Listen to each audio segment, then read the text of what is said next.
दोस्तों नमस्कार, ये है मार्गदर्शन फॉर सिविल सर्विसेज। मैं अनुराग चौधरी।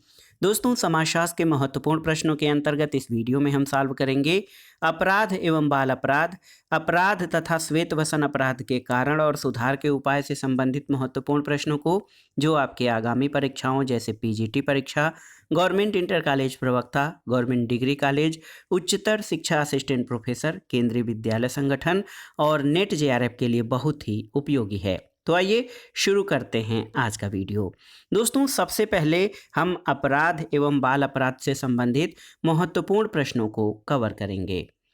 पहला प्रश्न है दोस्तों, रिक्त स्थान को भरिए कि निम्न शब्दों में से अपराध एक किस प्रकार की अवधारणा है? सामाजिक, कानूनी, धार्मिक या आर्थिक? आपसे पूछा गया है कि अपराध या क्राइम किस प्रकार की अवधारणा है। तो आप देख लीजिए दोस्तों, अपराध एक सामाजिक और कानूनी दोनों ही अवधारणा है। और आप जान लीजिए अपराध या दंडाभियोग जिसे कहते हैं क्राइम, इसकी परिभाषा भिन्न भिन्न रूपों में दी गई है।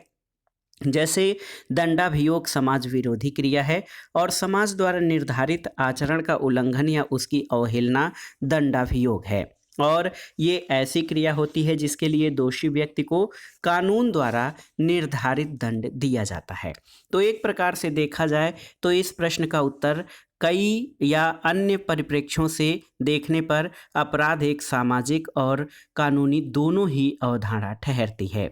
बिहार हिंदी ग्रंथ अकादमी द्वारा प्रकाशित श्री कृष्ण दत्त भट्ट द्वारा संपादित पुस्तक सामाजिक विघटन और भारत में ये उद्धृत है कि अपराध की अवधारणा के दो भेद माने जा सकते हैं। एक तो वैधानिक या कानूनी अवधारणा, दूसरी समाजशास्त्री या सामाजिक अवधारणा। कई बार सामाजिक और कानूनी दृष्टिकोण से किसी एक ही कार्य को अपराध माना जाता है। जैसे चोरी दोनों दृष्टिकोण से अपराध है, वहीं मृत्यु भोज सामाजिक दृष्टि से अपराध नहीं लेकिन कानूनन अपराध है। और इसी प्रकार अंतर्जातीय विवाह कानून की दृष्टि से अपराध नहीं किंतु सामाजिक दृष्टि से अपराध होता है। दोस्तों उत्तर प्रदेश माध्यमिक शिक्षा सेवा चयन बोर्ड ने अपने प्रारंभिक उत्तर कुंजी में इस प्रश्न का उत्तर पहले विकल्प सी यानी किसको, धार्मिक अवधारणा माना था, जो कि पूरी तरह गलत है। लेकिन संशोधित उत्तर कुंजी में इसको ऑप्शन बी यानी कानूनी अवधारणा माना है। अगला प्रश्न है दोस्तों, अपराध क्या है? ऑप्शन देखिए, सामाजिक व्यवहार, अनुमोदित व्यवहार, असामाजिक व्यवहार या सामूहिक व्यवहार।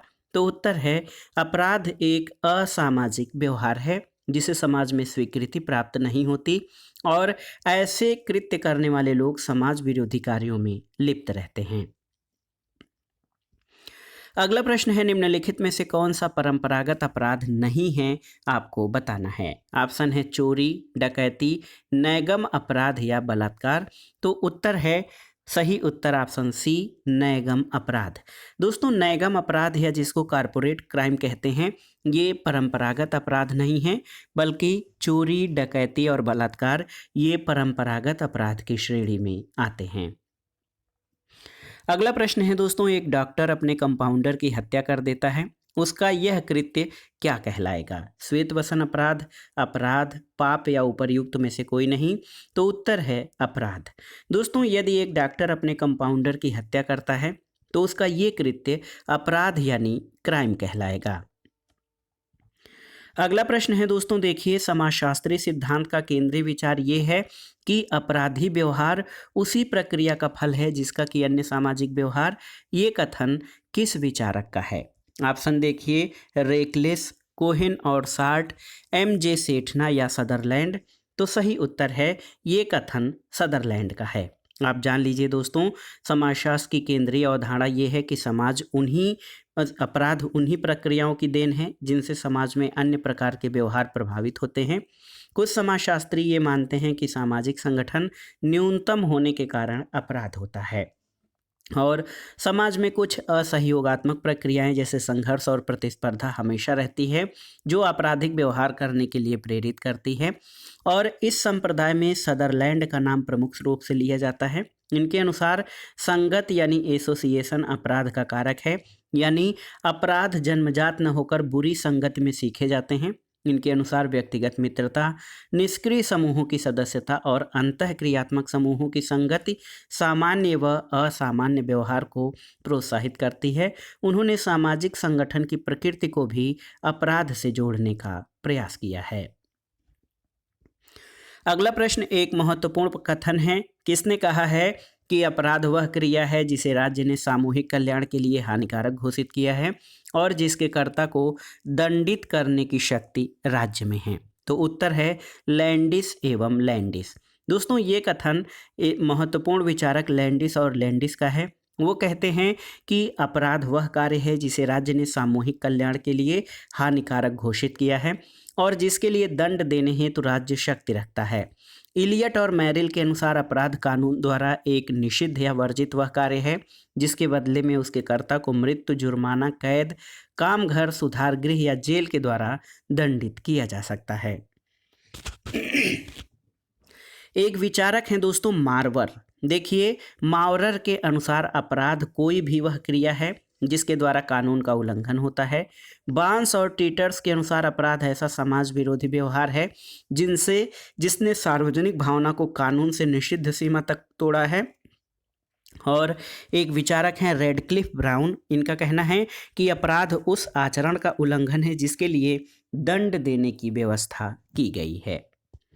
एक विचारक हैं क्लिनार्ड। क्लिनार्ड अपराध को परिभाषित करते हुए कहते हैं कि अपराध सामाजिक नियमों से विचलन है, जबकि वेस्टरमार्क का मानना है कि प्रथाएं और कानून नैतिक विचारों पर आधारित होते हैं और अपराध व्यवहार के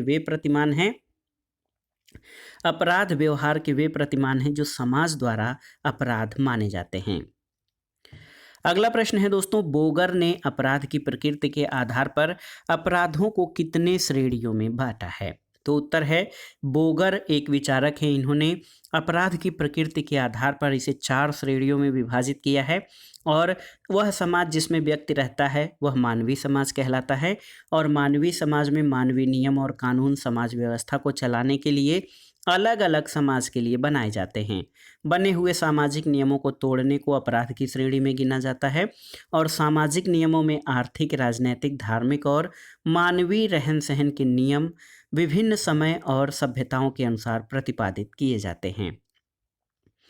अगला प्रश्न है दोस्तों अपराध अपरिहार्य और सामाजिक जीवन का एक सामान्य पहलू है। ये विचार किसका है? तो ये विचार इमाइल दुर्खीम का है। दोस्तों अपराध अपरिहार्य और सामाजिक जीवन का एक सामान्य पहलू है। ये विचार दुर्खीम ने व्यक्त किया है। उनके अनुसार जब समाज में संभ्रांति, मानहीनता और सामाजिक तंत्रों को नियमित करने वाला कोई समरूप नियम नहीं होता तो ऐसी परिस्थितियों में व्यक्ति की उपलब्धियां और उसकी आकांक्षाओं में अंतर काफ़ी बढ़ जाता है और उनकी जीवन संतुष्टि काफ़ी कम हो जाती है। ऐसी परिस्थिति में लोगों में आपराधिक प्रवृत्तियां तीव्र हो जाती हैं। अगला प्रश्न है निम्नलिखित में से आकस्मिक और दीर्घकालिक अपराधी को किसने 2 भागों में विभाजित किया है? ऑप्शन देखिए अलेक्जेंडर एवं स्टाव, हेंडरसन, सदरलैंड या फिर के डेविस। तो सही उत्तर है अलेक्जेंडर एवं स्टाव। दोस्तों अलेक्जेंडर और स्टाव ने दोस्तों आकस्मिक और दीर्घकालिक अपराधी 2 वर्गों में विभाजन किया है। इनको समझने का प्रयास करते हैं। दीर्घकालिक अपराधी के 3 उपसमूह हैं। सामान्य, तंत्रिका में पीड़ित और शारीरिक विकृत आकस्मिक अपराधी वे होते हैं जो असाधारण परिस्थितिवश या एक या अनेक अपराध करते हैं। दीर्घकालिक अपराधी वे व्यक्ति होते हैं जो बार बार अपराध करते हैं। इनमें सामान्य अपराधी वे हैं जो प्रायः अन्य अपराधियों से संपर्क के कारण अपराध करने लगते हैं और तंत्रिका में पीड़ित अपराधी वे व्यक्ति हैं जो दोषी भावनाओं, व्यक्तित्व के संघर्ष, व्यग्रता, आकुलता आदि के कारण कानून का उल्लंघन करते हैं। शारीरिक विकृत अपराधी वे होते हैं जो अपने अंगों में विकृति और मानसिक हीनता आदि के कारण अपराधों की ओर प्रवृत्त होते हैं। अगला प्रश्न बहुत ही महत्वपूर्ण है और आप इसको देखिए कि अपराध शास्त्र का कौन सा संप्रदाय मानता है कि अपराधी जन्मजात होता है?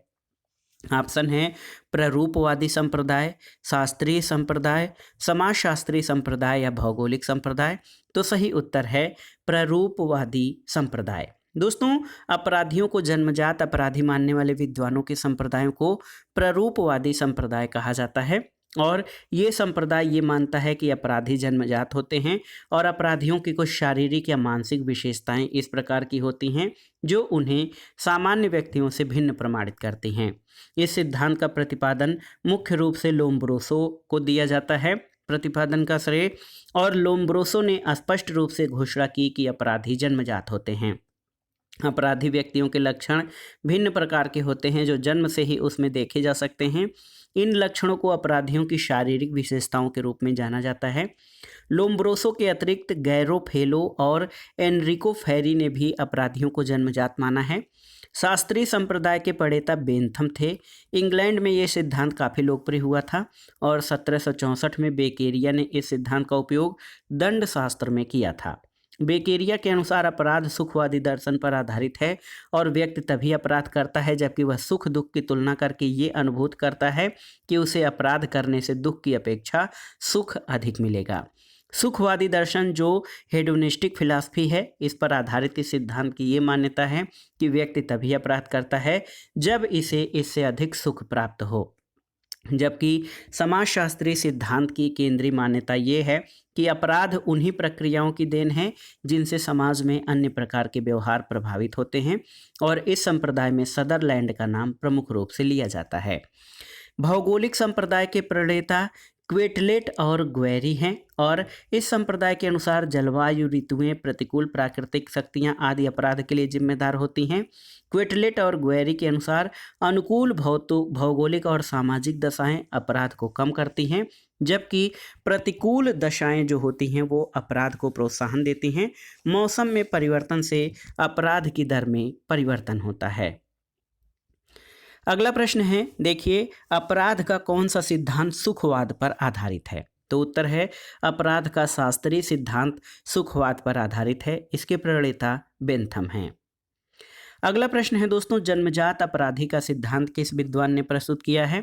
तो आप जान लीजिए, लोम्ब्रोसो ने। लोम्ब्रोसो का मानना है कि अपराधी जन्मजात होते हैं। अगला प्रश्न है दोस्तों, जन्मजात अपराधी की अवधारणा किसने दी है? तो उत्तर है सी लोम्ब्रोसो। सी लोम्ब्रोसो ने माना है कि अपराधी जन्मजात होते हैं। अगले प्रश्न पर आते हैं दोस्तों, अपराधी जन्मजात होते हैं, ये कथन किसका है? तो उत्तर है लोम्ब्रोसो का कथन है कि अपराधी जन्मजात होते हैं। और आपकी जानकारी के लिए बता दें कि अपराधी जन्मजात होते हैं, ये प्ररूपवादी संप्रदाय की मान्यता है। अगला प्रश्न है दोस्तों, अपराधी जन्मजात होते हैं, इस सिद्धांत के समर्थक कौन हैं? तो उत्तर है सी लोम्ब्रोसो। ऑप्शन ए आपका सही उत्तर हो जाएगा कि अपराधी जन्मजात होते हैं। ये प्रश्न बार बार परीक्षाओं में पूछा गया है और आप जान लीजिए कि अपराधी जन्मजात होते हैं, ये लोम्ब्रोसो का कथन है। अगला प्रश्न है दोस्तों, अपराधी जन्मजात होते हैं, ये किसका कथन है? तो याद रखिएगा, सी लोम्ब्रोसो ने कहा है कि अपराधी जन्मजात होते हैं। अगला प्रश्न है, अपराध का मैक्रो समाजशास्त्रीय सिद्धांत के निम्नलिखित में से कौन सा सिद्धांत आता है? ऑप्शन है विसंगति सिद्धांत, भेदक सामाजिक संगठन का सिद्धांत, उप संस्कृति सिद्धांत और उपर्युक्त सभी। तो उत्तर है उपर्युक्त सभी। और आप जान लीजिए दोस्तों कि अपराध के मैक्रो समाजशास्त्रीय सिद्धांत के अंतर्गत ये सभी सिद्धांत शामिल हैं। और आप जान लीजिए कि अपराध के मैक्रो समाजशास्त्रीय सिद्धांत के 4 प्रमुख सिद्धांत हैं: विसंगत यानी एनोमी सिद्धांत, विभिन्न अवसर सिद्धांत, विचलित उपसंस्कृति का सिद्धांत और विरोधी नीति अंतर्विष्ट सिद्धांत। अगला प्रश्न है दोस्तों, सूची 1 का सूची 2 से मिलान कीजिए और दिए गए कूट के आधार पर सही उत्तर का चयन कीजिए। यहाँ पर आप देख सकते हैं, एनोमी का सिद्धांत रॉबर्ट के मर्टन द्वारा प्रतिपादित किया गया है। विभेदक अवसर जो है क्लोवार्ड ओहलिन के द्वारा, विभेदक साहचर्य का सिद्धांत सदरलैंड के द्वारा और लेबलिंग सिद्धांत ये हार्वर्ड बेकर के द्वारा प्रतिपादित किया गया है। तो सही उत्तर क्या हो जाएगा? देखिए, सही उत्तर 3, 1, 4, 2, ऑप्शन डी सही उत्तर हो जाएगा। अगला प्रश्न है, निम्नलिखित दोनों सूचियों के सही विषयों का मिलान करें और दिए गए कोड से अपने उत्तर का चुनाव करें। दोस्तों, श्वेत वसन अपराध की अवधारणा किसने दी है? तो सदरलैंड ने। जैविकीय अभिगम जो है ये यूरोपीय अपराध शास्त्रीय सिद्धांत से संबंधित है। शरीर विज्ञानी अभिगम जो है इसका संबंध जो है लोम्ब्रोजियम अभिगम से है। और समाजशास्त्रीय अभिगम ये अमेरिकी अपराध शास्त्रीय संप्रदाय से संबंधित है। तो 2 1 4 3 ऑप्शन देख लेते हैं। 2 1 4 3 ऑप्शन सी आपका सही उत्तर है। अगला प्रश्न है दोस्तों, अपराध शास्त्र में विभेदक साहचर्य के सिद्धांत का प्रतिपादन किसके द्वारा किया गया था? तो याद रखिएगा, अपराध शास्त्र में विभेदक साहचर्य के सिद्धांत का प्रतिपादन सदरलैंड ने किया है। और दोस्तों, अमेरिकी समाजशास्त्र के शिकागो स्कूल के प्रतिनिधि एडविन एच सदरलैंड ने बहुत सारे अनुभवाश्रित तथ्यों के आधार पर विभेदक साहचर्य मूलक सिद्धांत का प्रतिपादन किया। और कभी कभी इसे ही संस्कृति संचरण सिद्धांत या उपसंस्कृति सिद्धांत भी कहा जाता है। सदरलैंड का कहना है कि जब व्यक्ति को समाज में समायोजित करने का कोई वैध तरीका नज़र नहीं आता तो वो विसामान्य व्यवहार करने लगता है, और ये विसामान्य व्यवहार करने वाले व्यक्ति की कोई व्यक्तिगत खोज नहीं है। चूँकि समाज में पहले से इस प्रकार की उपसंस्कृति मौजूद होती है, वह उसके संपर्क में आकर उसका अनुसरण मात्र करता है। उनका विचार है कि लोग अपराधी जन्म से नहीं होते, व्यक्ति समाज में आकर सीखता है। उन्हीं के शब्दों में क्रिमिनल बिहेवियर इज लर्नड। अगला प्रश्न है दोस्तों, अपराध के विभेदक साहचर्य सिद्धांत का निरूपण किसने किया था? तो उत्तर हो जाएगा सदरलैंड, ऑप्शन सी। अगला प्रश्न है दोस्तों, अपराध शास्त्र में भेदक संगति का सिद्धांत किसके द्वारा प्रतिपादित किया गया था? तो उत्तर है सदरलैंड के द्वारा। अगला प्रश्न है, आपके अनुसार किसने स्थितिजन्य और सुव्यवस्थित अपराधों का वर्गीकरण किया है? तो उत्तर है लेमर्ट ने। दोस्तों, एक विचारक हैं लेमर्ट, याद रखिएगा कि लेमर्ट ने अपराधों का वर्गीकरण 3 भागों में किया है। एक तो परिस्थितिजन्य अपराध, दूसरा सुव्यवस्थित अपराध और तीसरा विश्वासघात अपराध। बोंगर ने अपराध को 4 भागों में वर्गीकृत किया है: आर्थिक अपराध, राजनैतिक अपराध और यौन अपराध तथा विविध अपराध। अगला प्रश्न है दोस्तों, लेबलिंग थ्योरी की मुख्य अवधारणा क्या है? देखिए, सहमति, कलंक, प्रेरणा या आकांक्षा। तो सही उत्तर है कलंक। दोस्तों, लेबलिंग सिद्धांत की मुख्य अवधारणा कलंक यानी स्टिग्मा है। और जब किसी व्यक्ति पर कोई बुरा या गलत काम करने का लेबल लग जाता है तो उस लेबल को वह छुड़ाने का कम प्रयास करता है। धीरे धीरे समाज में वह व्यक्ति उसी रूप में जीने लगता है। अगला प्रश्न है दोस्तों, आकस्मिक अपराधी कौन है? तो उत्तर है आकस्मिक अपराधी वह है जो अवसर मिलने पर कभी कभी अपराध करता है। इनकी आपराधिक प्रवृत्ति का कारण इनका दूषित वातावरण हुआ करता है, और ये आकस्मिक अपराधी कुछ विशेष प्रकार की परिस्थितियों में फंसकर अपराध कर बैठते हैं। अगला प्रश्न कथन और कारण से संबंधित है। कथन है कि अपराध देश में प्रचलित कानून का उल्लंघन है जिसके लिए दंड की व्यवस्था होती है। कारण है कि यदि कानून नष्ट व समाप्त कर दिए जाएं तो अपराध नहीं होंगे। तो उत्तर है ए सही है लेकिन आर गलत है। दोस्तों, अपराध देश में प्रचलित कानून का उल्लंघन है जिसके लिए दंड की व्यवस्था होती है, लेकिन कानूनों को नष्ट या समाप्त करने पे अपराध समाप्त नहीं होगा। ये कथन आपका गलत है। अगला प्रश्न है दोस्तों, एक वयस्क अपराधी और एक बाल अपराधी में भेद करने का आधार क्या है? देखिए, बड़ा अपराध, देखिए महाअपराध, इसके अलावा दुराचरण, आयु और गिरफ्तारी परवाना। तो सही उत्तर है आयु। दोस्तों, एक वयस्क अपराधी और एक बाल अपराधी में सबसे पहले अंतर आयु का है। बाल अपराधी 16 वर्ष या 18 वर्ष से कम आयु के होते हैं, जबकि वयस्क अपराधियों की आयु 18 वर्ष से ऊपर होती है। प्रत्येक समाज या राज्य एक न्यूनतम और अधिकतम सीमा निर्धारित करता है। इस अधिकतम सीमा की आयु से कम के बालकों द्वारा किया जाने वाला अपराध बाल अपराध कहलाता है, जबकि इस निर्धारित सीमा से अधिक आयु के व्यक्तियों द्वारा किया जाने वाला गैर सामाजिक और गैर कानूनी कार्य वयस्क अपराध कहलाता है। अगला प्रश्न है, भारतवर्ष में बाल अपराधी किस आयु समूह में आते हैं? 12 वर्ष से नीचे, 14 वर्ष से नीचे, 18 वर्ष से नीचे या 20 वर्ष से नीचे? तो उत्तर है 18 वर्ष से नीचे। भारत में बाल अपराधियों का जो आयु समूह है वो 18 वर्ष से नीचे की श्रेणी में आते हैं। अगला प्रश्न है, एक वयस्क अपराधी और एक बाल अपराधी में भेद करने का आधार क्या है? तो उत्तर है आयु के आधार पर प्रथम दृष्टया बाल अपराधी और वयस्क अपराधी में भेद किया जाता है। अगला प्रश्न है दोस्तों, एक बच्चे का विद्यालय से खिसक जाना क्या कहलाता है? किशोर अपराध, अनुपस्थितता, पलायनशीलता या आवारागर्दी? तो आपको बताना है कि एक बच्चे का विद्यालय से खिसक जाना क्या कहलाता है। तो उत्तर है दोस्तों, एक बच्चे का विद्यालय से खिसक जाना ये आपका पलायनशीलता यानी ट्रेंसी कहलाता है। आप देखिए ऑप्शन सी आपका सही उत्तर है। पलायनवादिता में लक्ष्य और साधन दोनों को अस्वीकार करना होता है। उदाहरण के लिए, जब एक व्यक्ति वैध साधनों से अपने लक्ष्य प्राप्त नहीं कर पाता और पूर्व सामाजिकरण के कारण अवैध साधनों को भी अपना नहीं सकता, तो वो लक्ष्य और साधन दोनों को अस्वीकार कर देता है। और आप जान लीजिए दोस्तों कि शराबी या नशीले पदार्थों का आदी या आवारा हो जाता है ऐसा व्यक्ति। और आप जान लीजिए कि विधिवाद, कर्मकांडवाद लक्ष्यों को अस्वीकार करता है परंतु साधनों को स्वीकार करता है। उदाहरण के लिए, एक विद्यार्थी कॉलेज तो जाता है लेकिन कक्षाओं में न जाकर कॉलेज कैंटीन में समय बिताता है। अगला प्रश्न है, कौन सा कारक बाल अपराध का कारण है? आप देखिए, विच्छिन्न परिवार, शिक्षा, व्यक्तित्व या संस्कृति? तो सही उत्तर है विच्छिन्न परिवार। दोस्तों, बाल अपराध का एक कारण विच्छिन्न परिवार या ब्रोकन होम भी है। जब माता पिता हमेशा झगड़ा करते रहते हों और पारिवारिक वातावरण दूषित हो गया हो, तब बच्चे अपराध की ओर अग्रसर होते हैं। अगला प्रश्न है दोस्तों, कथन और कारण से संबंधित है। कथन है कि गंदी बस्तियां बाल अपराध के लिए उत्तरदायी हैं। कारण है कि गंदी बस्तियां न होता तो बाल अपराध भी न होते। तो उत्तर है दोस्तों ए सही है कि गंदी बस्तियां बाल अपराध के लिए उत्तरदायी हैं, लेकिन कारण आर गलत है, क्योंकि गंदी बस्तियां नहीं होती तो जरूरी नहीं है कि बाल अपराध नहीं होते। अगला प्रश्न है दोस्तों, भारत के अधिकांश राज्यों में किस आयु के लड़कों द्वारा किए जाने वाले सामान्य अपराध को बाल अपराध माना जाता है?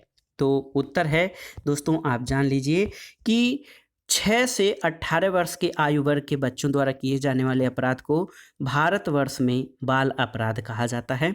किशोर न्याय और अधिनियम 2000 और संशोधित अधिनियम 2015 के अनुसार बालक में लड़का और लड़की से ऐसा व्यक्ति अभिप्रेत है जिसने 18 वर्ष की आयु पूरी नहीं की है। और भारत के अधिकांश राज्यों में 18 वर्ष के नीचे के बालकों द्वारा किए जाने वाले सामान्य अपराध को बाल अपराध माना जाता है। भारतीय दंड संहिता के अनुसार 7 वर्ष तक के बालक का अपराध अक्षम माना जाता है, लेकिन सही उत्तर 6 से 18 वर्ष इसमें विकल्पों में है। अगला प्रश्न है, एक बालिका अपचारी या अपराधी की अधिकतम आयु सीमा क्या होती है? तो उत्तर है बालिका अपराधी की अधिकतम आयु सीमा 18 वर्ष है। ऑप्शन बी आपका सही उत्तर है। उसके ऊपर वो वयस्क अपराधी की श्रेणी में आ जाएगा। अगला प्रश्न है, एक 4 वर्ष के लड़के ने अपने चचेरे भाई को चाकू घोंप दिया है, बालक की ये क्रिया क्या कहलाएगी? तो उत्तर है, ये दोस्तों आप जान लीजिए कि बहुत ही महत्वपूर्ण है। 4 वर्ष के लड़के ने अपने चचेरे भाई को चाकू घोंपा है। अपराध बाल अपराध श्वेतवसन अपराध में से ये जो है कोई क्रिया नहीं कहलाएगी। ऑप्शन डी आपका सही उत्तर हो जाएगा। ऐसा क्यों है? क्योंकि जो आईपीसी है, भारतीय दंड संहिता के अनुसार 7 वर्ष तक के बालक का अपराध अक्षम माना जाता है। तो इस प्रकार से ये उपर्युक्त तीनों में से कोई भी व्यवस्था नहीं कहलाएगी। अब आइए अगला जो टॉपिक है दोस्तों, अगला टॉपिक पर आते हैं जो है अपराध के कारण और सुधार के उपाय। इनसे संबंधित जो महत्वपूर्ण प्रश्न हैं उनको आइए देख लेते हैं। पहला प्रश्न है दोस्तों, देखिए, गोडार्ड के अनुसार निम्नलिखित में से कौन सा बाल अपराध का सर्वप्रमुख कारण है? देखिए, अनैतिक गृह, मानसिक दुर्बलता, खराब आर्थिक स्थिति या नगरीकरण? तो सही उत्तर है मानसिक दुर्बलता। दोस्तों, आप जान लीजिए कि गोडार्ड ने अपनी पुस्तक mental efficiency and levels of intelligence में लिखा है कि मानसिक दुर्बलता अपराध का सबसे बड़ा कारण है। उन्होंने अपने परीक्षण में 4000 बच्चों का बौद्धिक परीक्षण किया था। अगला प्रश्न है, इनमें से बाल अपराध का कारण क्या नहीं है? तो उत्तर है सही सामाजिकरण। दोस्तों, टूटे परिवार, भावनात्मक अस्थिरता, मानसिक क्षीणता, ये सभी बाल अपराध के कारण हैं, जबकि सही सामाजिकरण यदि बच्चों का किया जाए तो ये बाल अपराध के कारणों में शामिल नहीं है। अगला प्रश्न है, जब एक अपराधी को जेल न भेजकर अच्छे आचरण के आश्वासन पर परिवार के साथ रहने के लिए छोड़ दिया जाता है तो इस प्रणाली को क्या कहते हैं? ऑप्शन देखिए, पैरोल, परिवीक्षा, उत्तर रक्षा सेवा या अपराधी सुधार। तो सही उत्तर है परिवीक्षा। इसको प्रोबेशन कहा जाता है। दोस्तों, भारत में लंबे समय से एक सुधारात्मक पद्धति के रूप में परिवीक्षा का उपयोग किया जा रहा है। अपराधी को जमानत पर रिहा करके एक परिवीक्षा अधिकारी की देखरेख में पर्यवेक्षण के लिए रखा जाता है। अपराधी को दिया जाने वाला दंड परिवीक्षा अवधि तक के लिए स्थगित कर दिया जाता है। अपराधी को अवसर दिया जाता है ताकि वो अपना सुधार कर सके। पर्यवेक्षण मैत्रीपूर्ण होता है और वास्तव में परिवीक्षा ऐसे अपराधियों को अन्य बंदियों से अलग रखने का एक उपाय है। इसके द्वारा अपराधी को सुधरने का अवसर मिलता है। विशेषतया समाज की मान्य जीवन पद्धतियों को पुनः आरंभ करने का प्रयास किया जाता है। कारागृह के दंड से, कलंक से भी व्यक्ति बचता है और समुदाय के लिए परिवीक्षा लाभदायक है, क्योंकि इसके द्वारा पुनः सुव्यवस्थित करके व्यक्तियों को तैयार किया जाता है। और दोस्तों, आर्थिक दृष्टि से संस्थात्मक उपाय की तुलना में परिवीक्षा कम खर्चीला है। अपराधी परिवीक्षा अधिनियम 1958 इस सुधार का मुख्य आधार है। और इसके अलावा अपराधी को सुधारने के लिए पैरोल एक अन्य महत्वपूर्ण पद्धति है। आप जान लीजिए, बंदी को एक सुधारात्मक संस्था में दंड का अधिकांश हिस्सा पूरा करने के बाद जब शर्तों पर रिहाई दी जाती है तो इसे पैरोल कहते हैं। एक बंदी को रिहा करने के लिए सुविचारित चयन और पर्याप्त तैयारी की आवश्यकता होती है और दंड की शेष अवधि तक ऐसे अपराधी को, जिसे पैरोल पर छोड़ा जाता है, समुदाय में निगरानी में रखा जाता है। पैरोल की प्रकृति परिवीक्षा क्षमा से भिन्न होती है और निर्धन और आकस्मिक अपराधियों में कटुता और निराशा की भावना का उन्मूलन करने के लिए उन्हें पैरोल पर रिहा किया जाता है। पैरोल दया नहीं है, बल्कि यह अनुबद्ध नियमों का एक हिस्सा है और ये अनिश्चित दंड है। प्रायः पैरोल को एक अधिकार माना जाता है, न कि विशेषाधिकार। अगला प्रश्न है, उस स्थिति को चिन्हित कीजिए जिसके अंतर्गत परिवीक्षा का नियम लागू होता है। तो आप जान लीजिए, जमानत पर रिहा किए गए अपराधी के लिए परिवीक्षा का नियम लागू होता है। अगला प्रश्न है दोस्तों, किसी अपराधी को कुछ समय तक जेल की सजा काटने के बाद सदाचरण के आधार पर कुछ शर्तों पर जेल से मुक्त कर दिया जाता है तो इसे क्या कहा जाता है? ऑप्शन देखिए, प्रोबेशन, पैरोल, रिमांड होम या आफ्टर केयर इंस्टीट्यूशन। तो सही उत्तर है पैरोल। देखिए, ऑप्शन बी आपका सही उत्तर हो जाएगा। अगला प्रश्न है दोस्तों, इलियट के अनुसार सजा की सशर्त आज़ादी को क्या कहते हैं? तो उत्तर है पैरोल कहते हैं। इलियट के अनुसार सजा की सशर्त आज़ादी को पैरोल की संज्ञा दी जाती है। अगला प्रश्न है दोस्तों, सामुदायिक पुलिस व्यवस्था का लक्ष्य है निम्नलिखित के माध्यम से अपराध को रोकना और नियंत्रित करना है। किसके माध्यम से? जनता, पुलिस, पुलिस तथा जनता या फिर सेना। तो सही उत्तर है सामुदायिक पुलिस व्यवस्था या जो कम्युनिटी पुलिस सिस्टम है, इसका लक्ष्य पुलिस और जनता के माध्यम से अपराध को रोकना और नियंत्रित करना है। अगला प्रश्न है दोस्तों, रिमांड गृह और बोस्टल स्कूल किसके सुधार के लिए बने हैं? तो उत्तर है रिमांड गृह और बोस्टल स्कूल बाल अपराधियों के सुधार के लिए बने हैं। आप जान लीजिए, certified school, borstal school, reformatory school और प्रोबेशन हॉस्टल वे महत्वपूर्ण संस्थाएं हैं जिनको कि भारत में बाल अपराधियों की हिरासत, संरक्षण और सुधार के लिए काम में लिया जाता है। अगला प्रश्न है दोस्तों, बोस्टल स्कूल किसके सुधार के लिए बने हैं? तो उत्तर है बोस्टल स्कूल ये बाल या किशोर अपचारियों के सुधार के लिए बने हैं। बोस्टल स्कूल की स्थापना सबसे पहले इंग्लैंड के बोस्टल नामक स्थान पर 1902 में सर एल्विन रगलिस ब्राइस के द्वारा एक गैर सरकारी जेल खाना के रूप में की गई। इसका उद्देश्य किशोर अपराधियों को वहां रखकर उनका सुधार करना था। भारत में सबसे पहले तमिलनाडु राज्य में 1962 में बोस्टल स्कूल की स्थापना की गई। उसके बाद बंगाल, महाराष्ट्र, कर्नाटक और मध्य प्रदेश में भी एक एक बोस्टल स्कूल की स्थापना की गई। उत्तर प्रदेश में ये बरेली में स्थापित किया गया, जिसमें 16 से 21 वर्ष के बच्चे रखे जाते हैं। अगला प्रश्न है दोस्तों, बोस्टल स्कूल के जन्मदाता कौन हैं? तो उत्तर है एल्विन आर ब्राइस, ये बोस्टल स्कूल के जन्मदाता हैं। अगला प्रश्न है, बोस्टल स्कूल का जनक कौन है? तो एल्विन रगलिस ब्राइस। और आप जान लीजिए दोस्तों, ये ब्रिटेन के इंग्लैंड के बोस्टल नामक स्थान पर एल्विन रगलिस ब्राइस ने सबसे पहले बोस्टल स्कूल की स्थापना की थी, बाल और किशोर अपराधियों को सुधारने के लिए। अगला प्रश्न है दोस्तों, संपूर्णानंद आश्रम किससे संबंधित है? ऑप्शन है बोस्टल स्कूल, ओपन जेल, बंद जेल या प्रतिप्रेषण गृह। तो सही उत्तर है ऑप्शन बी, ओपन जेल। भारत में प्रथम खुली जेल मुंबई प्रांत में 1905 में प्रारंभ की गई थी। 1910 में इसे बंद कर दिया गया। उत्तर प्रदेश में प्रथम खुला कारागार शिविर जो है ये 1953 में वाराणसी के निकट चंद्रप्रभा नदी पर बने बांध बनाने के लिए निर्मित किया गया था। और आप जान लीजिए कि खुली जेल डॉक्टर संपूर्णानंद के दिमाग की उपज थी। राजस्थान सरकार ने 1963 में खुला जेल प्रायोगिक तौर पर स्थापित किया, जिसे बाद में संपूर्णानंद खुला बंदी शिविर या प्राचीर विहीन कारागार नाम दिया गया था। अगला प्रश्न है, संपूर्णानंद आश्रम निम्नलिखित में किससे जुड़ा हुआ है? तो उत्तर है संपूर्णानंद आश्रम दोस्तों खुले हुए जेल से जुड़ा हुआ है। और आप जान लीजिए, भारत में प्राचीर विहीन कारागार या जो है दीवार विहीन कारागार या बाउंड्री विहीन कारागार, ये संपूर्णानंद के द्वारा स्थापित किया गया था। अब आइए दोस्तों, श्वेत वसन अपराध या व्हाइट कॉलर क्राइम से संबंधित महत्वपूर्ण प्रश्नों को देखते हैं। पहला प्रश्न है दोस्तों, श्वेत वसन अपराध की अवधारणा सबसे पहले प्रस्तुत करने वाले अपराध शास्त्री का नाम क्या है? तो आप जान लीजिए, ये हैं सदरलैंड। दोस्तों, श्वेत वसन अपराध को अभिजात या भद्रवर्गीय अपराध, सफ़ेद वस्त्रधारी अपराध या सफ़ेद पोश अपराध भी कहा जाता है। इस अवधारणा को विकसित करने का श्रेय एडविन एच सदरलैंड को दिया जाता है। सदरलैंड ने दिसंबर 1939 में अमेरिकन सोशियोलॉजिकल सोसाइटी के सभापति के रूप में अपने भाषण में श्वेत वसन अपराधिता पर बहुत विचारधारात्मक तथ्य व्यक्त किए। उनका ये भाषण व्हाइट कॉलर क्रिमिनलिटी शीर्षक के अंतर्गत लिखित रूप में फरवरी 1940 के अमेरिकन सोशियोलॉजिकल रिव्यू नामक अनुसंधान पत्रिका में प्रकाशित हुआ था।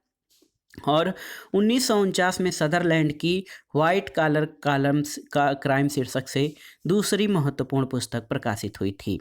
और श्वेत वसन अपराध क्या है? तो ऐसे अपराधी जिनकी सामाजिक और आर्थिक स्थिति उच्च होती है श्वेत वसन अपराधी कहलाते हैं। वे सामान्य अपराधियों की तुलना में समाज के लिए अधिक भयानक होते हैं। दोस्तों, श्वेत वसन अपराधियों के संदर्भ में J.S. राउस ने लिखा है कि ये सामान्य नैतिकता पर बुरा प्रभाव डालते हैं, ये अविश्वास की सबक में वृद्धि करते हैं और सामाजिक विघटन की दशा को ये क्या करते हैं, उत्पन्न करते हैं। और इनकी तुलना में दूसरे प्रकार के अपराध सामाजिक संस्थाओं पर कम प्रभाव डालते हैं। दोस्तों, श्वेत वसन अपराधियों के संबंध में इलियट और मेरिल का विचार है कि वे अपने लाभ के लिए सरकार के कानून को भी पलट देते हैं और उनका आचरण शायद ही कभी जेल की सजा या सामाजिक धिक्कार का विषय बनता है।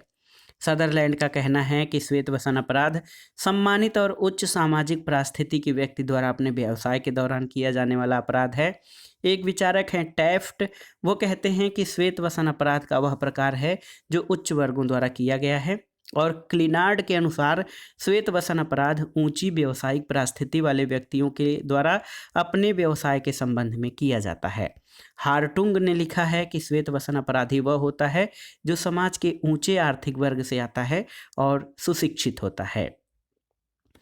अगला प्रश्न है दोस्तों, सफ़ेद पोश अपराध शब्द का प्रयोग सबसे पहले किसने किया था? तो आप जान लीजिए, इस शब्द का प्रयोग सबसे पहले ई सदरलैंड के द्वारा किया गया था। ऑप्शन ए आपका सही उत्तर है। अगला प्रश्न है, श्वेत वसन अपराध के साथ किसका नाम जुड़ा हुआ है? तो सदरलैंड का नाम जुड़ा हुआ है। यही प्रश्न बार बार कई रूपों में पूछा गया है कि श्वेत वसन अपराध की अवधारणा किसके द्वारा प्रस्तुत की गई है, आपको बताना है। तो E.H. सदरलैंड के द्वारा दोस्तों श्वेत वसन अपराध की अवधारणा प्रस्तुत की गई है। अगला प्रश्न है दोस्तों, श्वेत वस्त्र अपराध के पद को किसने प्रतिपादित किया था? तो सदरलैंड ने। और अगला प्रश्न है दोस्तों, समाज के अधिक समृद्ध और धनाढ्य वर्गों के सदस्यों द्वारा जो अपराध किए जाते हैं उन्हें क्या कहा जाता है? तो उन्हें दोस्तों सफ़ेद पोश अपराध कहा जाता है। आप जान लीजिए ऑप्शन ए आपका सही उत्तर है। अगला प्रश्न है निम्नलिखित में से कौन सा एक श्वेत वसन अपराध है। देखिए तस्करी, द्यूत क्रीड़ा, घूसखोरी या फिर चोरी। तो सही उत्तर है घूसखोरी। दोस्तों सदरलैंड ने श्वेत वसन अपराध के स्वरूपों का वर्णन इस तरह से किया है। व्यापार में व्यवधान उत्पन्न करना, विज्ञापन में ठगी, कॉपीराइट, ट्रेडमार्क, पेटेंट का उल्लंघन, अनुचित श्रम संबंधी कार्य, विश्वासघात और आर्थिक गबन, युद्ध संबंधी नियमों का उल्लंघन और अन्य अपराध। इसके अतिरिक्त कारपोरेशन के आर्थिक वित्तीय वक्तव्य में धोखेबाजी, स्टॉक एक्सचेंज बेईमानी और व्यापार संबंधी रिश्वत, विज्ञापन और सेल्समैन में असत्य कथन, पूंजीगत गबन, गलत मापतौल वस्तुओं को श्रेणीबद्ध करने, बेईमानी, कर चोरी, जालसाजी, दिवालिया होकर पूंजी का गलत प्रयोग आदि अपराधों को भी सदरलैंड ने श्वेत वसन अपराध कहा है। अगला प्रश्न है निम्नलिखित में से कौन सा श्वेत वसन अपराध है। तो ऑप्शन है देखिए उठाईगिरी, द्यूत क्रीड़ा, चोरी या घूसखोरी। तो घूसखोरी दोस्तों ये श्वेत वसन अपराध के अंतर्गत शामिल है। अगला प्रश्न है सदरलैंड ने श्वेत वसन अपराधी बनाने की प्रक्रिया के लिए किसको उत्तरदायी माना है। ऑप्शन देखिए तीव्र महत्वाकांक्षा, अच्छे व्यापार की मांग, विभिन्न संपर्क या बदला लेने की भावना। तो उत्तर है विभिन्न संपर्क को। दोस्तों सदरलैंड ने 1939 में विभिन्न संपर्क सिद्धांत प्रस्तुत किया। उनका कहना है कि आपराधिक व्यवहार की मुख्यतया दो व्याख्याएं प्रस्तुत की गई हैं, एक परिस्थिति संबंधी और आनुवांशिक या ऐतिहासिक। पहली अपराध की व्याख्या परिस्थिति के आधार पर की जाती है और दूसरी अपराधी के जीवन के अनुभवों पर आधारित है। सदरलैंड की प्रमुख अवधारणा है कि व्यक्ति अपने जीवन काल में कई असंगत और परस्पर विरोधी सामाजिक प्रभावों का सामना करते हैं और कई व्यक्ति अपराध करने वाले व्यक्तियों के संपर्क में आ जाते हैं और उसके फलस्वरूप वे अपराधी हो जाते हैं। उसके लिए उन्होंने सदरलैंड ने दोस्तों विभिन्न प्रक्रिया या विभिन्न संपर्क के नाम से पुकारा है। आज की वीडियो का आखिरी प्रश्न है दोस्तों निम्नलिखित में किनके द्वारा दिया गया अपराध श्वेत वसन अपराध कहा जाता है। ऑप्शन देखिए किसी भिखारी द्वारा, किसी विधवा द्वारा, उच्च परास्थिति प्राप्त किसी व्यक्ति द्वारा या उपर्युक्त सभी के द्वारा।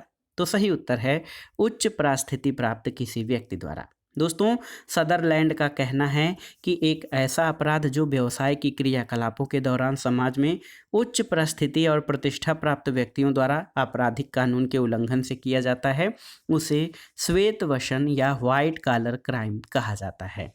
तो दोस्तों ये था आज का वीडियो।